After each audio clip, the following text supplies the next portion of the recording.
বিকেল থেকে ঝড় বৃষ্টি শুরু হলো। যত রাত বাড়তে লাগলো ঝড় বৃষ্টির প্রকোপ ততই বাড়তে লাগলো। এমন রাত্রে ঘুমানোর চেষ্টায় বৃথা। রাত যখন 1টা বাজে তখন কানে হঠাৎ এক শব্দ এলো। আমি তখন ঘর থেকে বেরিয়ে এলাম। পথে আমাদের পুকুর পাড়, সেই পর্যন্ত যেতে না যেতেই জল একেবারে হাঁটু ছেয়ে গেল। পার পর্যন্ত পৌঁছতে না পৌঁছতেই ঝড়ের গতি আরো প্রচণ্ড বেড়ে গেল। পাড়ে ঠিক উল্টো দিকে আরেকজন ও পাড়ে উঠল। সে যে কে তা আমার সমগ্র অন্তরঙ্গ বুঝতে পারল। সে যে আমাকে বুঝতে পারল তা আমার কোনো সন্দেহ নেই।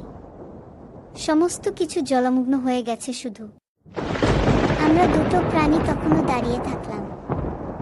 ঝড় তখনও চলছে একইভাবে। আকাশে কোনো তারা নেই, যেন পৃথিবীর সকল প্রদীপ নিভে গেছে।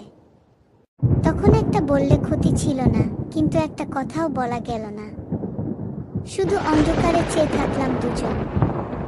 শুধু আমরা দুটো প্রাণী সেখানে দাঁড়িয়ে থাকলাম। ঝড় তখনও চলছে একই রকম ভাবে। আকাশে কোনো তারা নেই, পৃথিবীর সব প্রদীপ যেন নিভে গেছে। তখন একটা কথা বলল ক্ষতি ছিল না, কিন্তু একটা কথাও বলা গেল না।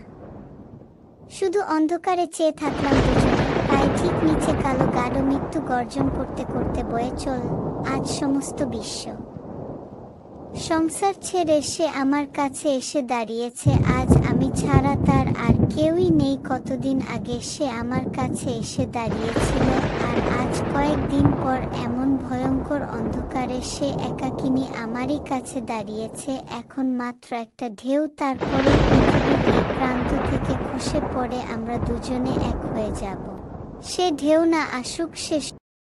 আমি এই ভয়ঙ্কর রাত্রিতে এক অনন্ত রাত্রি পেয়েছি আমার কাছে। এনে তুলেছিল মৃত্যুক্ষেত্র, আমারই কাছে এনে ফেলেছে। ঝড় থেমে গেল, জল নেমে এলো। সে কোনো কথা না বলে বাড়ি চলে গেল। আমিও কোনো কথা না বলে ঘরে ফিরে এলাম।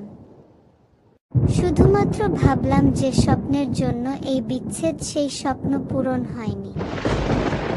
শুধু ভাবনায় আমার এই জীবনে ক্ষণকালের জন্য এক অনন্ত রাত এনে দিল, যা আমার এই তুচ্ছ জীবনের সেরা আশা। গল্প যদি ভালো লেগে থাকে লাইক, কমেন্ট এবং সাবস্ক্রাইব করে দেবে।